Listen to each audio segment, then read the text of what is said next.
समर्पयामि शीतलीकरणं पुष्पैः देवादिवन्दनम् आरोग्यार्थम् आत्माभिवन्दनं देवदर्शनम् आत्मदर्शनं मनसा पुष्पाञ्जलिः।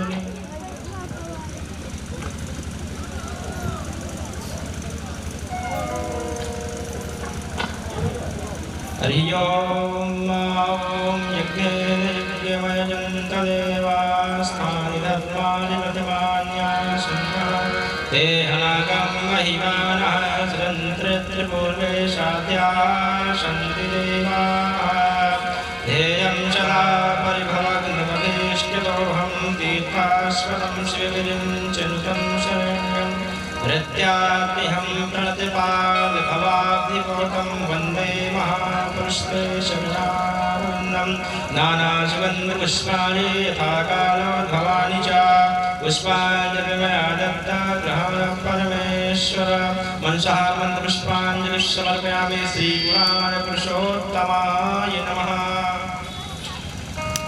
बोले वृंदावन बिहारी लाल की, श्रीमद्भागवत महापुराण की, अनंत बलवंत हनुमंत लाल की, गजानन गणेश भगवान की, अम्बे मातु की, सत्य सनातन वैदिक धर्म की,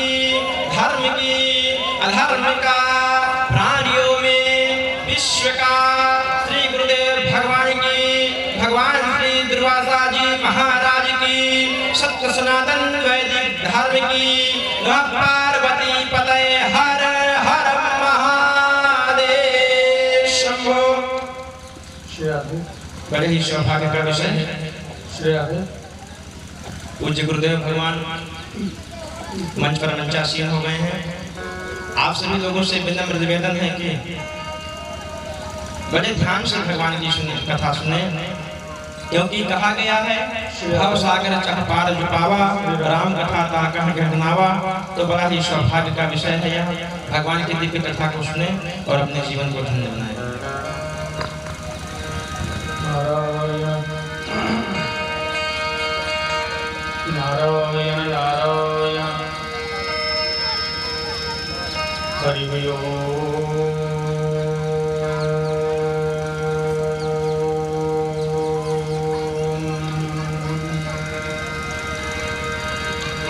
नमः परमहंसास्वादित चरण कमल चिन्मकरन्दाय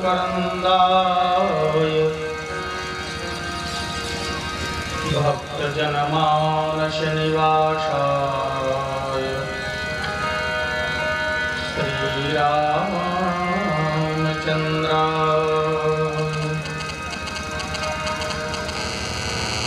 विश्वं दर्पणदृश्यमाननगरी तुल्यं निजान्तर्गतम् पश्यन्नात्मनि मायया बहिर्भूतं भूतं यथा निद्रया। यः साक्षात् कुरुते प्रबोधसमये स्वात्मानमेवाऽऽभूयम् तस्मै श्रीगुरुमूर्तये नमः इदं श्रीदक्षिणामूर्तये। कान्तिः शितामृषतिनिन्दृतशारदेन्दुर् यत्रैकतो विलसिता मशिताङ्गशोभाम्।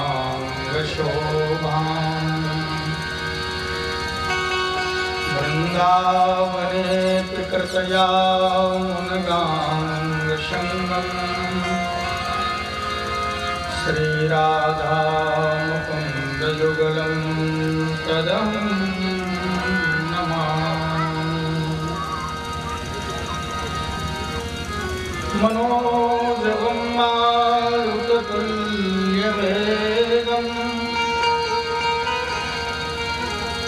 जितेन्द्रियं बुद्धिमतां वरिष्ठम् वातात्मजं वानरयूथमुख्यम् श्रीरामदूतं शरणं प्रपद्ये। पावनं परमं पुण्यं पद्मपत्रमिव स्थितं पूर्णप्रेमप्रदातारं श्रीपूर्णानन्दं नमाम्यहम्। नारायणसमारम्भाम् श्रीशुकाचार्यमध्यमाम् श्रीशङ्कराचार्यपर्यन्ताम् वन्दे श्रीगुरुपरम्पराम्।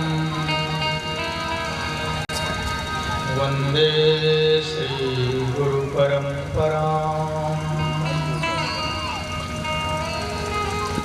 बोलिए श्री गुरुदेव भगवान की जय हो। श्रीमद्भागवत महापुराण की जय हो।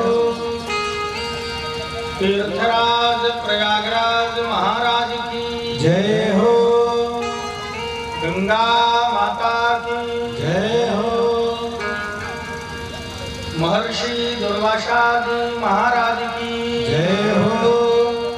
श्री हनुमान जी महाराज की जय हो। हर हर महादेव।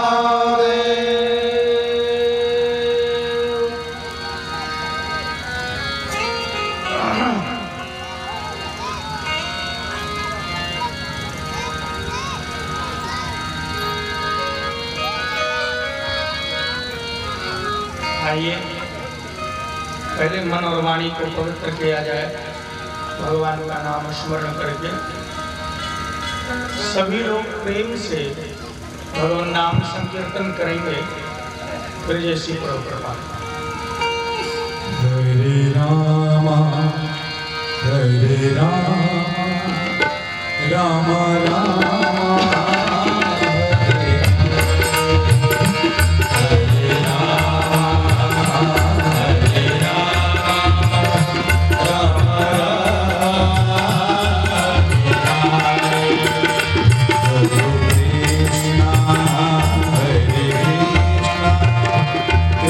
Hare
पुण्य भूमि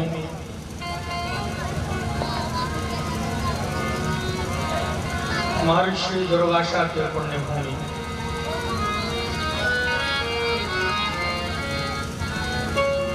ऋषियों में सर्वश्रेष्ठ महर्षि की पुण्य भूमि है। बड़ी ही पवित्र भूमि है ये। माता गंगा का तट है। भगवान विश्वनाथ का सानिध्य है।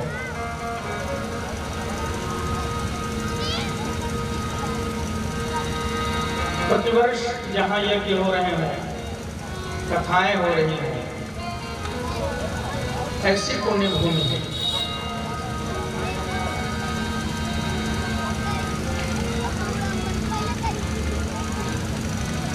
पूज्य चरण प्रातः स्मरणीय प्रयाग पीठाधीश्वर श्रीमद जगद्गुरु रामानुजाचार्य श्री रंग रामानुजाचार्य जी महाराज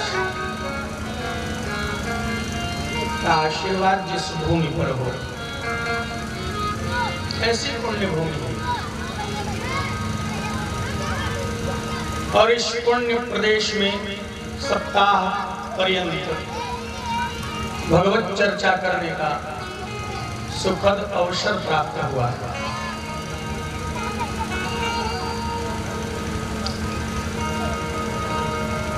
हमारे सौभाग्यशाली यजमान हमारे प्रिय राकेश कुमार शुक्ला जी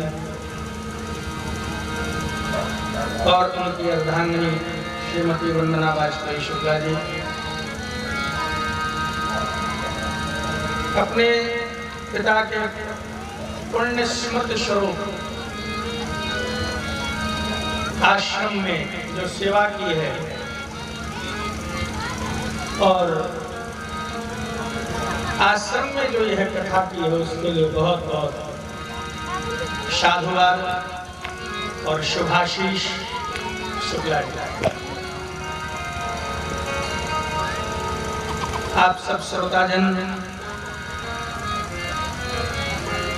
बहुत देर से प्रतीक्षा करते रहे, मैं क्षमा चाहता हूँ। आज प्रथम दिन था, शोभा यात्रा और पूजन आदि के क्रम में बहुत विलंब हो गया। कल से समय से कथा प्रारंभ होगी और शायद 6 बजे तक कथा का समापन होगा। नित्य कर्म रहेगा।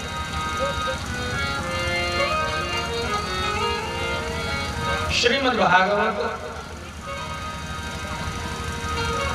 पुराण सम्राट कहे गए।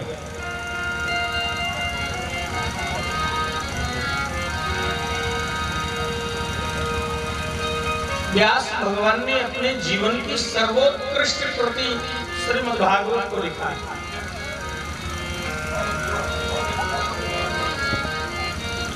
बड़ी अच्छी भाषा और बहुत अच्छा समायोजन किया है उन्होंने श्रीमद् भागवत में। भारतीय वाङ्मय में ऐसा ग्रंथ मिलना कठिन है।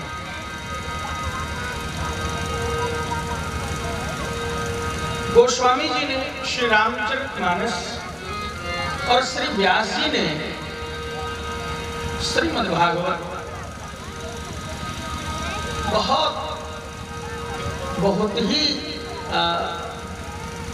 प्राणियों के हृदय का स्पर्श करके लिखा है।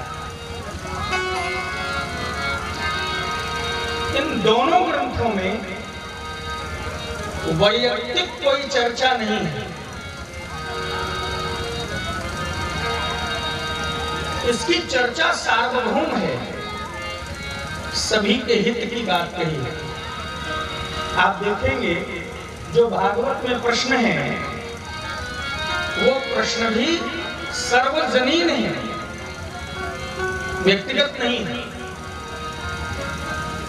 आप देखिए आगे सुखदेव जी महाराज परीक्षित से कहेंगे कि परीक्षित जो आपने प्रश्न किया है वो बड़ा ही सुंदर है। वरीयाने सते प्रश्न कृतो लोकहितं नृप।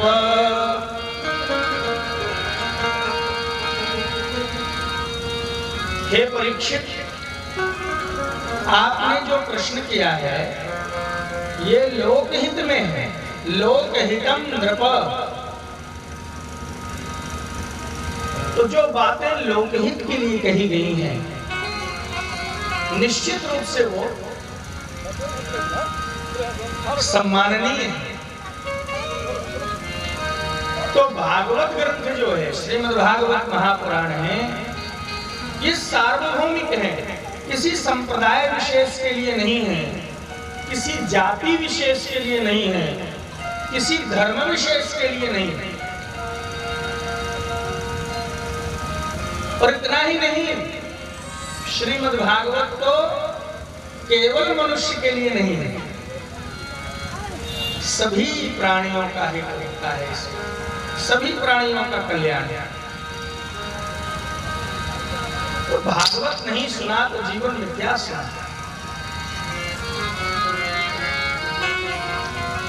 भागवत नहीं पढ़ा तो क्या पढ़ा, क्योंकि भागवत कोई ग्रंथ नहीं, कोई पुस्तक नहीं, कोई शब्द नहीं, भागवत भगवान है। तेने अम्बां मयि मूर्ति प्रत्यक्षावर्तते हरे। साक्षात भगवान का स्वरूप है भागवत। वांग में स्वरूप कहा, वांगमयी मूर्ति है भगवान की। जैसे भगवान की बहुत सारी मूर्तियों का अर्चन हम करते हैं, काष्ठ मूर्ति का, पाषाण मूर्ति का, स्वर्ण मूर्ति का, बहुत सारी मूर्तियां। वैसे ही ये शब्द मूर्ति है, वांगमयी मूर्ति। जैसे श्री गंगा जी को भगवान का द्रव रूप कहा जाता है। धर्म सम्राट स्वामी कृपात्री जी महाराज कहते थे, गंगा ब्रह्म द्रवा है। आप गंगा में स्नान करते हैं तो भगवान के आलिंगन का जो पुण्य होता है वो पुण्य गंगा स्नान करने से होता है। और श्रीमद् भागवत श्रवण करते हैं तो भगवान के सम्मुख होकर वार्ता करने का जो पुण्य प्राप्त होना चाहिए वो भागवत श्रवण से प्राप्त हो जाता है, क्योंकि भागवत भगवान का स्वरूप है। अच्छा, भागवत माने भगवान भी होता है और भागवत माने भक्त भी होता है। अगर भगवता इदम भागवतम कहें तो जो भगवान का है वो भागवत है, इसीलिए भक्तों को भी भागवत कहा जाता है। और भगवता प्रोक्तम कहें तो भगवान के द्वारा जो कहा गया है उसे भागवत कहते हैं।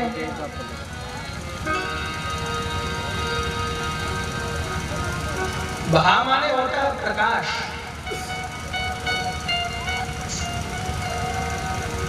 और प्रकाश का ही दूसरा नाम परमात्मा है।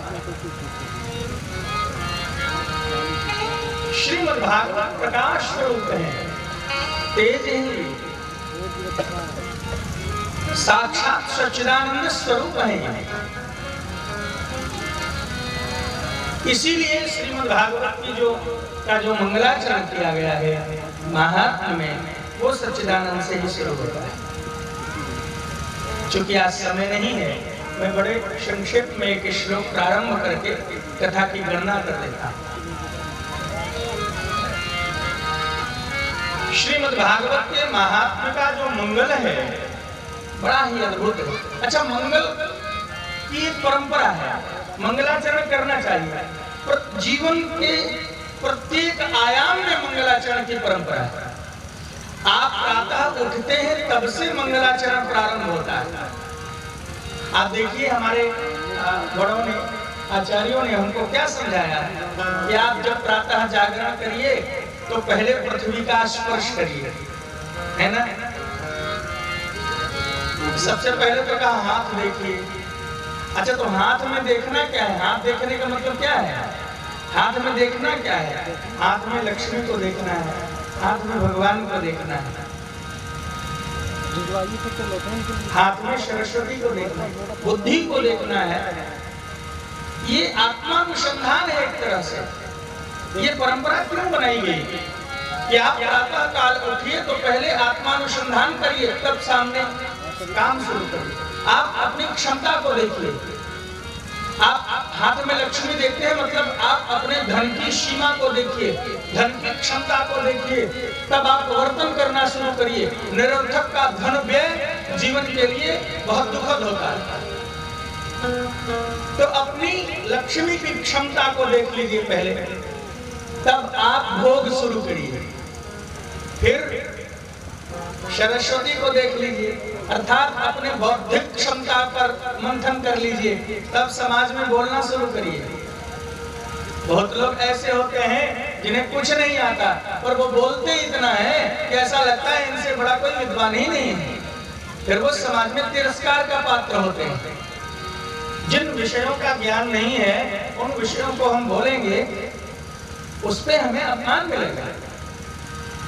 भगवान का दर्शन करिए और ये मानिए कि हमारे आज का जीवन की जो शुरुआत हो रही है वो प्रभु कृपा का प्रसाद है। भगवान कृपा न किए होते, आप सोए थे, सवेरे सांस न ले पाते तो सुबह भगवान को प्रणाम करिए और दर्शन करिए कि हे प्रभु आपकी कृपा हुई, सोए तो जगे, तो सोने के बाद जगे आपकी कृपा है। और शाम को प्रणाम करिए कि हे प्रभु जागने के बाद पूरा दिन स्वस्थ व्यवस्थित दिनचर्या हो गई, ये आपकी कृपा है। तो ये जो मंगलाचरण है ये कुछ नहीं, बस यही है कि आप जब भी कोई काम शुरू करिए तो उसमें भगवान का स्मरण करिए, ये मंगलाचरण है। और ये मंगलाचरण, जैसे नैयायिकों ने कहा कि मंगलाचरण की जरूरत क्या है, ग्रंथ लेखन के विषय में कहा गया कि मंगलाचरण ग्रंथ लेखन की परंपरा है। कोई भी ग्रंथ आपको मिलेगा उसमें पहले मंगलाचरण मिलेगा। कोई भी आप ग्रंथ पढ़ेंगे तो मंगलाचरण उसमें आपको मिलेगा। हम लोग कथा कहते हैं तो पहले मंगलाचरण करते हैं। तो नैयायिकों ने कहा कि मंगलाचरण की जरूरत क्या है? तो किसी ने कहा कि ग्रंथ निर्विघ्न पूर्ण हो जाए, लिख जाए, इसलिए हम मंगलाचरण करते हैं। हम लोग इसलिए मंगलाचरण करते हैं कि निर्विघ्न कार्यक्रम संपन्न हो जाए। गणपति का पूजन किया, स्वस्ति वाचन किया, निर्विघ्न कार्य संपन्न होने के लिए। नैयायिकों ने कहा भाई बिना मंगलाचरण के भी ग्रंथ पूरा हो सकता है, और कभी कभी मंगलाचरण करने के बाद भी ग्रंथ पूरा नहीं होता। कादंबरी बाण भट्ट लिख रहे थे, अधूरे में ही छूट गई। तो क्या मंगलाचरण की आवश्यकता है? जीवन में मंगलाचरण की क्या आवश्यकता है? हमारे आचार्यों ने उत्तर दिया, ठीक है, मंगलाचरण का बाह्य कोई प्रभाव हमको नहीं दिखा, पर जब हमने मंगलाचरण किया तो हृदय में प्रेम परमात्मा के प्रति और भाव और सुहृदयता का जन्म तो हुआ। हम सुहृद तो बने, सहृदय तो बने। इसीलिए ग्रंथ के आदि में, ग्रंथ के मध्य में और ग्रंथ के अंत में भी 3 बार मंगलाचरण का विधान है। और हम लोग भी इसीलिए देखिए जब कथा करते हैं तो प्रारंभ में भगवान का कीर्तन करते हैं, फिर बीच बीच में भी कीर्तन करते हैं, फिर अंत में भी भगवान का कीर्तन करते हैं कि कीर्तन से मंगलाचरण होता है और उससे जीवन और जो हमारे कार्य हैं वो सफल होता है। तो मंगलाचरण किया व्यास जी ने भी, और बड़ा अद्भुत मंगलाचरण किया। व्यास जी कहते हैं सच्चिदानंद रूपाय विश्वोत्पत्त्यादि हेतवे तापत्रय विनाशाय श्री कृष्णाय वयं नुमः। अब देखिए मंगलाचरण में है क्या? मंगलाचरण में इस श्लोक की अंतिम पंक्ति का अंतिम चरण है, अनुष्टुप छंद है, और चतुर्थ चरण ही मंगलाचरण इसमें है। श्री कृष्णाय वयं नुमः। हम सब श्री कृष्ण को प्रणाम करते हैं। वयं श्री कृष्णाय नुमः। देखिए बहुवचन का प्रयोग व्यास जी ने कर दिया है, इधर वयम में भी उधर नुमः में भी ना।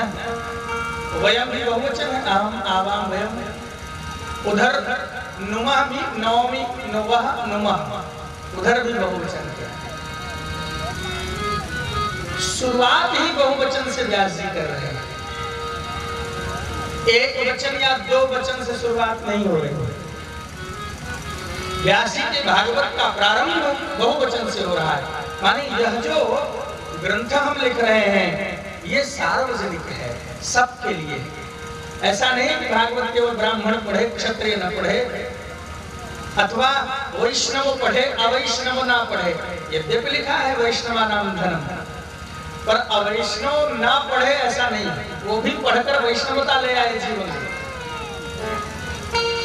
तो जो मंगलाचरण किया सब की ओर से व्यास जी कह रहे हैं कि हम श्री कृष्ण को प्रणाम करते हैं।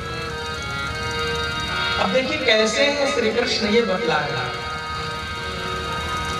श्री कृष्ण के सगुण निर्गुण दोनों स्वरूपों का, अर्थात तटस्थ और स्वरूप दोनों लक्षण का वर्णन कर रहे हैं। किसी भी विषय को जानने के लिए उसके दो स्वरूप होते हैं, तटस्थ लक्षण और स्वरूप लक्षण। स्वरूप लक्षण कहते हैं सीधे उसी के बारे में बताया जाए, और तटस्थ लक्षण कहते हैं कि उसके निकटवर्ती वस्तुओं को बताकर उन्हें बताया जाए। जैसे आपने पूछा कि दुर्वासा कौन थे? महाराज दुर्वासा कौन थे? तो हमने बताया कि दुर्वासा बहुत अच्छे ऋषि थे, बहुत बड़े तपस्वी थे, श्वेत दुर्वा का भक्षण करके जीवन यापन कर रहे थे, ऐसे महापुरुष थे वो। ये तो स्वरूप लक्षण हो गया। किसी ने कहा हमारा सही कह रहे लेकिन कुछ और परिचय सही समझ नहीं पाए, तो आपने बताया कि अरे वो अम्बरीश से जिनका झगड़ा हुआ था, फिर वहां से वो भागे और आकर के यहाँ गंगा तट पर बैठे, वही दुर्वासा, अम्बरीश वाले दुर्वासा है ये। ओ अच्छा अच्छा, ये तटस्थ लक्षण हुआ। तो तटस्थ और स्वरूप लक्षण दोनों लक्षण श्री कृष्ण का यहाँ बतलाया है।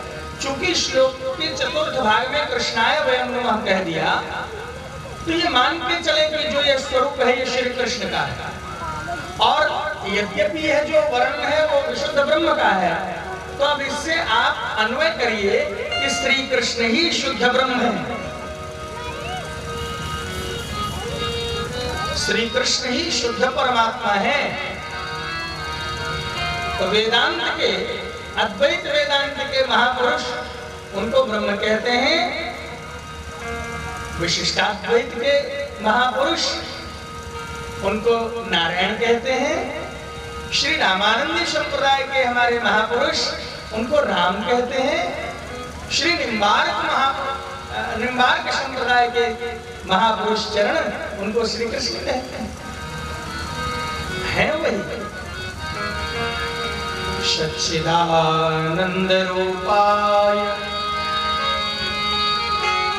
कैसा स्वरूप है उनका? सत चित और आनंद रूप है। सत है वो, सत माने होता है जिसका कभी नाश न हो, जिसका कभी समापन न हो।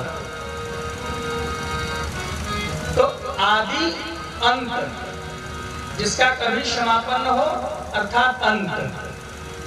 तो क्या इनका आदि जानते हैं आप? तो यहाँ सत शब्द से आदि और अंत दोनों का बोध होगा। जिसका आदि भी कोई नहीं जानता और जिसका अंत भी कोई नहीं जानता। जो अनादि है और जो अनंत है, ऐसे प्रभु जो है सत्य है, जिनका कभी नाश नहीं होता, त्रिकाला बाधित हैं, जो तीनों कालों में सत्य है और चित हैं, सर्वथा सर्वदा जो चैतन्य है, जो प्रकाशमान है, जिनके प्रकाश से संपूर्ण जगत प्रकाशित हो रहा है। सब कर परम प्रकाशक जो, सब कर परम प्रकाशक जो,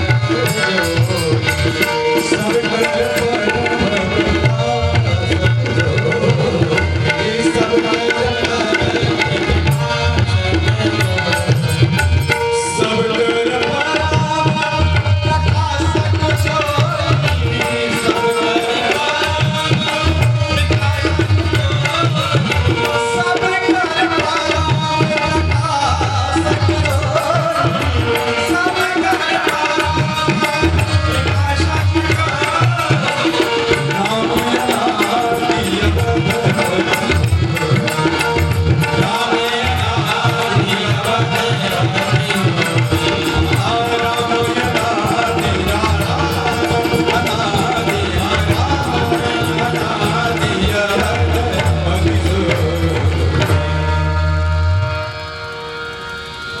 जो प्रकाशक है,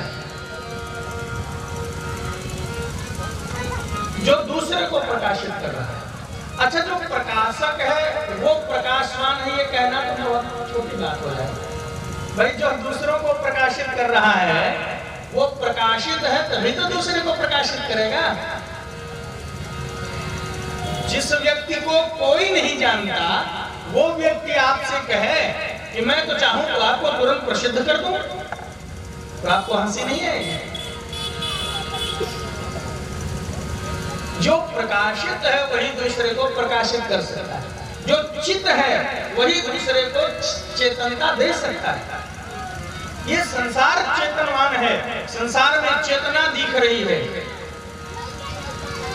तो ये चेतना उसी की दी हुई है। और जिस दिन वो अपनी चेतना को देना बंद कर दे, उसी क्षण हम अचेतन हो जाएंगे। और अचेतनता जीवन में आ जाए तो फिर वो व्यक्ति मृत कहा जाता है, और वो आनंद रूप है। अब देखो भाई, आनंद तो आनंद है। अब कोई पूछे आनंद कैसा है, तो ये कहना बड़ा कठिन काम है ना। अरे भाई, सांसारिक सुखों के विषय में आपसे कोई पूछे तो आप बताना आपको कठिन हो जाएगा।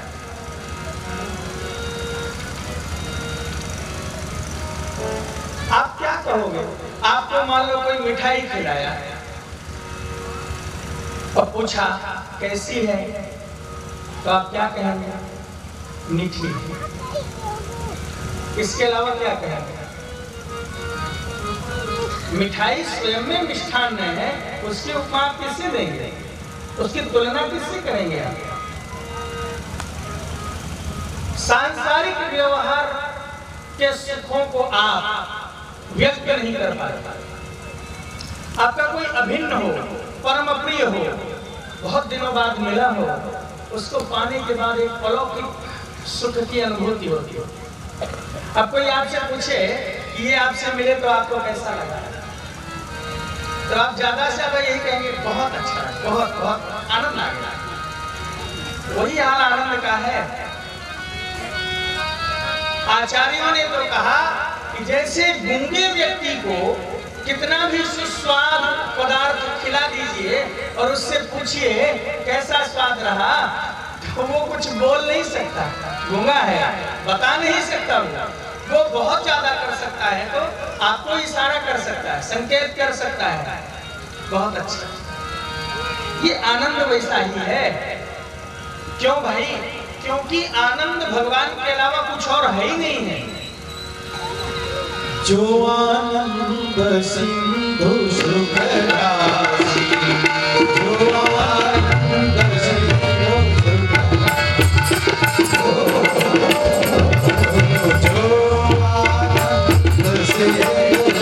राशि,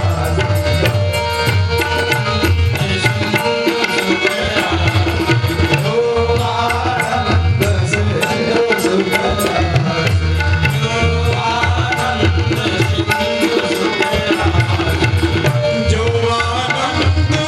सिंधु सुख राशि,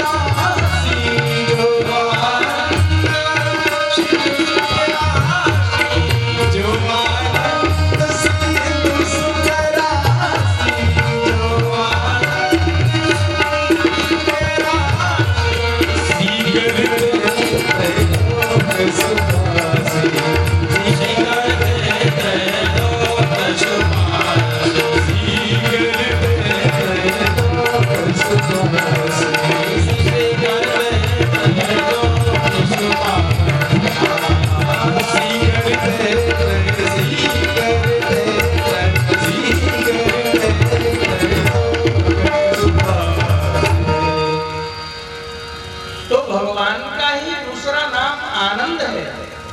उपनिषद कहते हैं सत्यम ज्ञानम अनंतम ब्रह्म।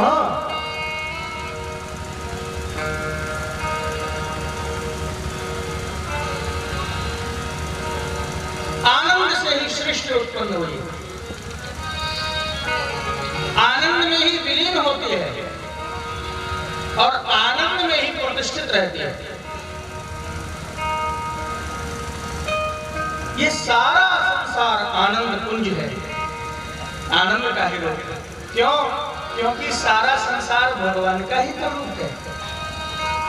संसार में जो कुछ भी है भगवान के अतिरिक्त है क्या? इस सृष्टि में शुष्क पत्र पाषाण भी भगवान के रूप हैं। सब कुछ ईश्वर का रूप है।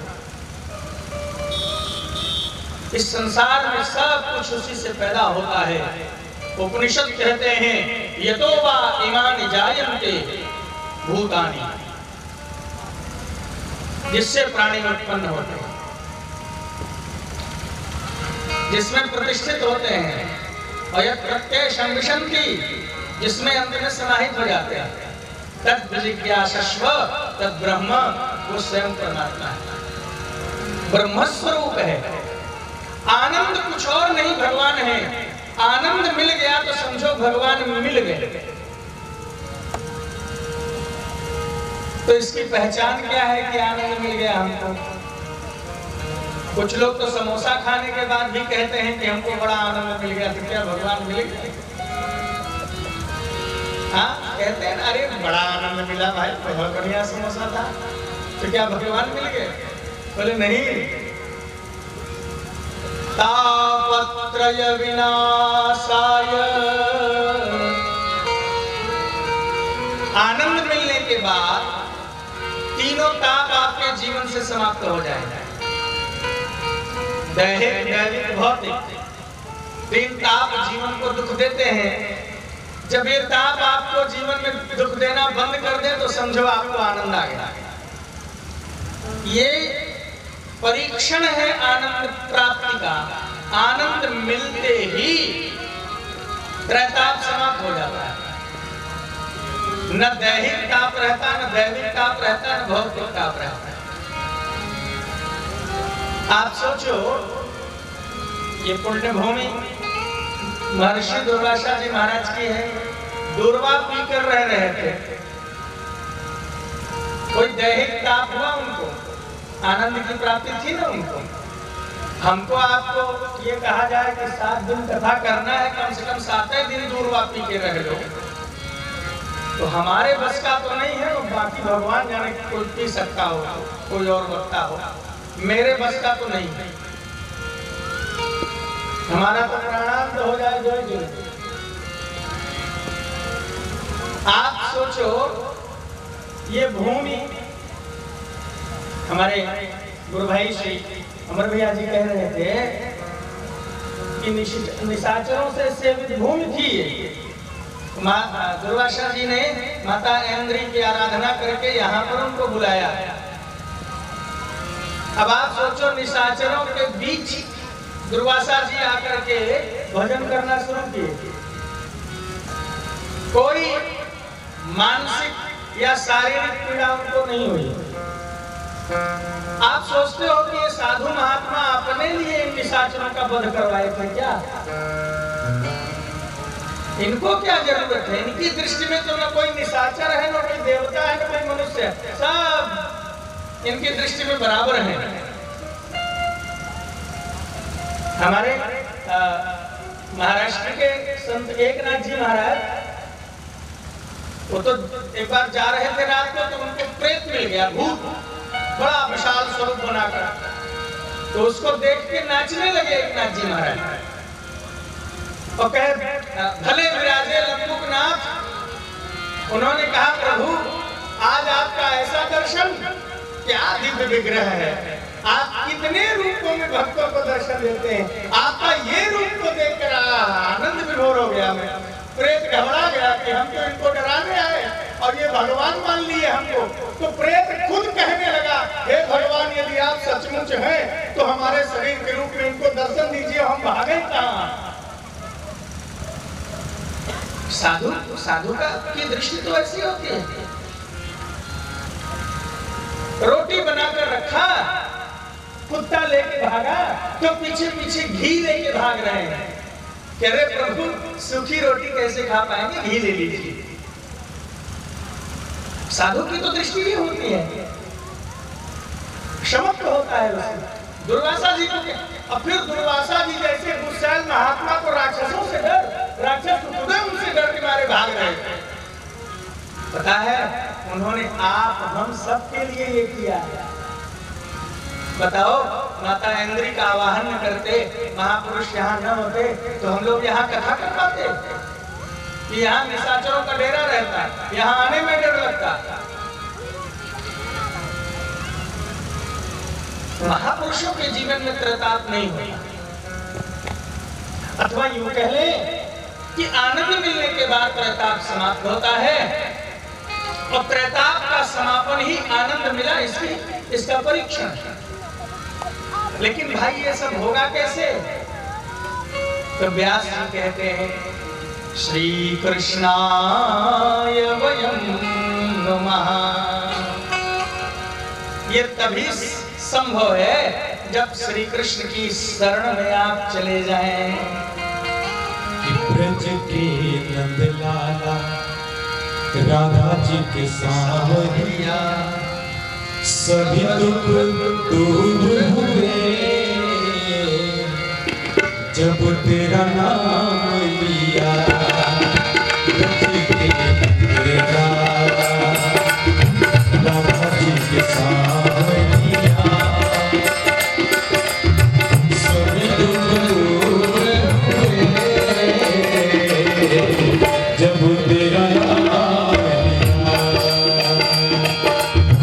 ब्रज के नंदलाला राधा जी के सांवरिया, सब दुख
से तू राखे पिया सब दुख दूर हुए जब तेरा नाम लिया ब्रज के नंदना नाना जी के सावरिया सब दुख दूर हुए जब तेरा नाम लिया ब्रज के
तो सप्ताह पर्यंत हम लोग कथा श्रवण करेंगे।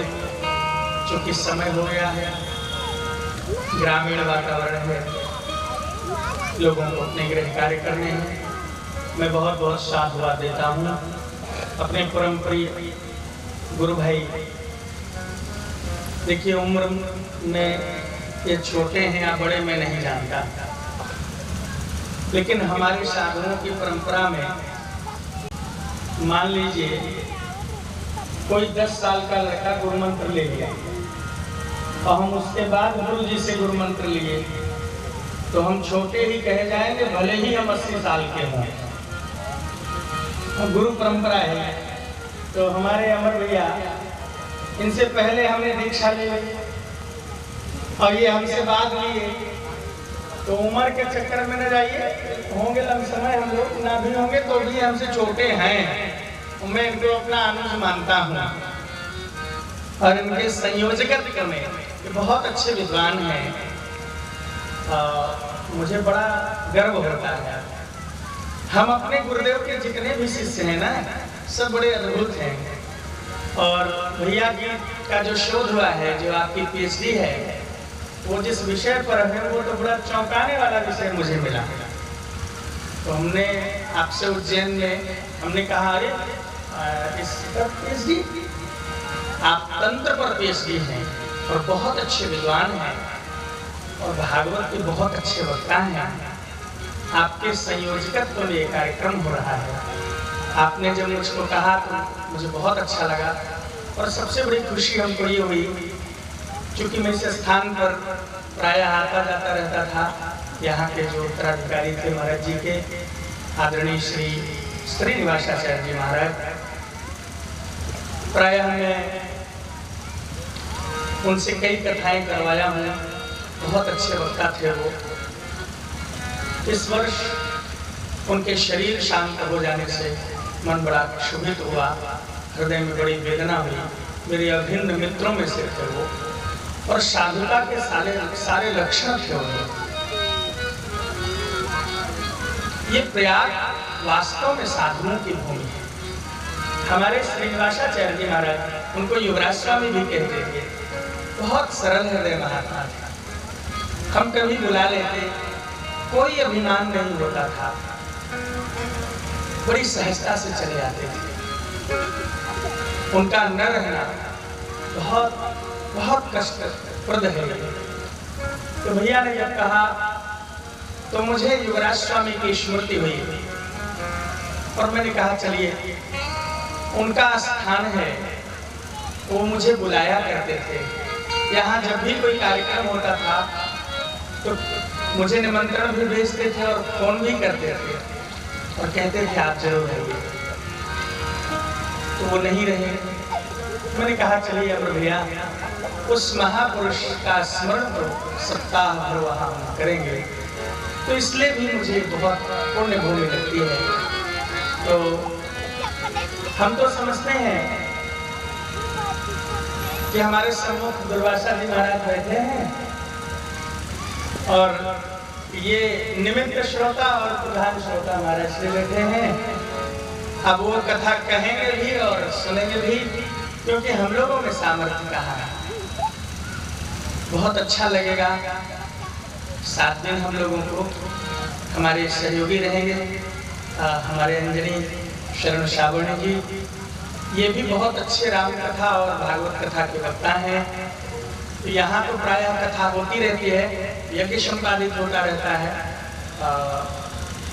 इनका स्थान हो गया है, यहाँ आ चुके हैं, तो आपको यहाँ सुनने का अवसर भी मिलेगा। इनको महाराज से निवेदन भी करूँगा, यहाँ तो बहुत अच्छे अच्छे वक्ता आते रहे हैं इस मंच पर, मैं देखता रहता हूँ।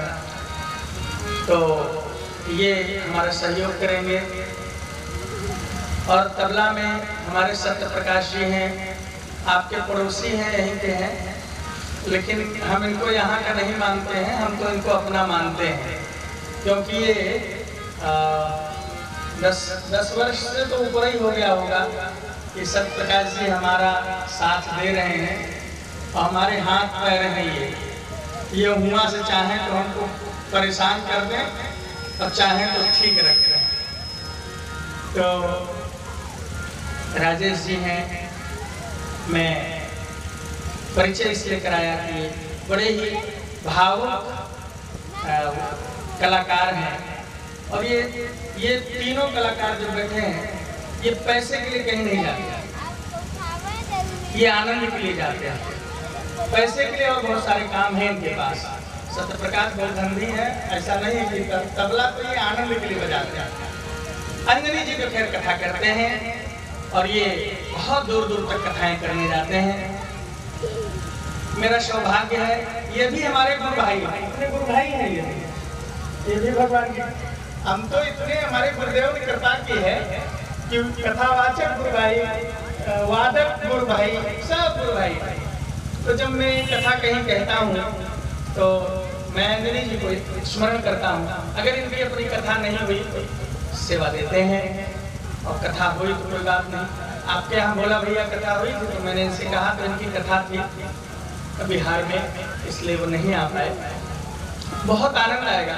मैं इसलिए परिचय आपको दे रहा हूँ कि जो भी यहाँ मंच पे उपस्थित हैं, सब अपने अपने क्षेत्र में माहिर हैं। सत्य प्रकाश जी भी हमारे बहुत सारे पुरस्कार ये तबला वादन में पा चुके हैं, तो छुपाते रहते हैं, चूँकि क्षेत्र के हैं तो क्षेत्र में आदमी अपनी बड़ाई नहीं करता। मैं बड़ाई भी नहीं कह रहा हूँ, मैं तो बता रहा हूँ कि इस माटी का ये लाल बहुत योग्य है। तो हम सब मिलकर कोशिश करेंगे कि आपको 7 दिन आध्यात्मिक यात्रा का आनंद दें। आज समय हो चुका है, कल 2 बजे हाँ मान के चलिए 2 बजे से आप 2 बजे आ जाएंगे, 2 बजे से और 6 बजे आएंगे 6 बजे से। फिलहाल हम तो कोशिश करेंगे कि 2 बजे से बैठे ना, है ना।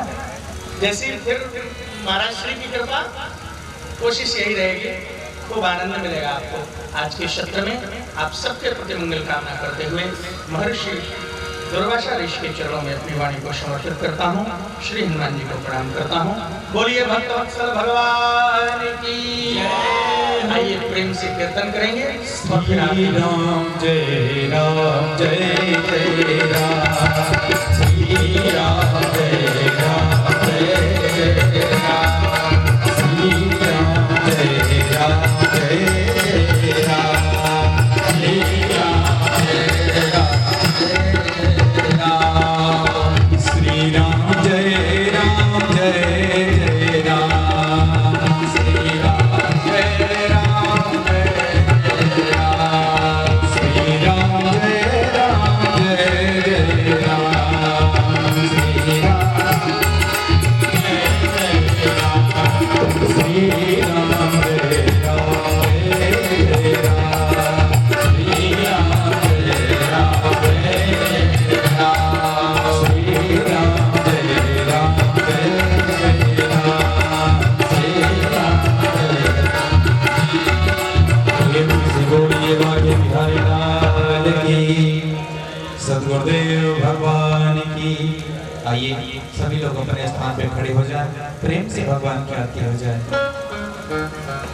चंद्रमा मनसो जाता चक्षु सूर्यो जायते, श्रोताद् वायुश्च प्राणस्य पदार्थनीरजायते, श्रीवाक्य बिहारी तेरी आरतियां, श्रीवाक्य बिहारी तेरी आरतियां, श्रीवाक्य बिहारी तेरी आरतियां। आरती गाऊं स्वामी तुमको मनाऊं, आरती गाऊं स्वामी तुमको मनाऊं, तुमको मनाऊं तेरे गुणगाऊं, तुमको मनाऊं तेरे गुणगाऊं, श्रीवाक्य बिहारी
आराधिक्यं समर्पयामि देव शीतलीकरणं पुष्पैः देवादिवन्दनम् आरोग्यार्थे आत्माभिवन्दनम् आत्मदर्शनं स्वात्मदर्शनं मनसा मन्त्रपुष्पाञ्जलि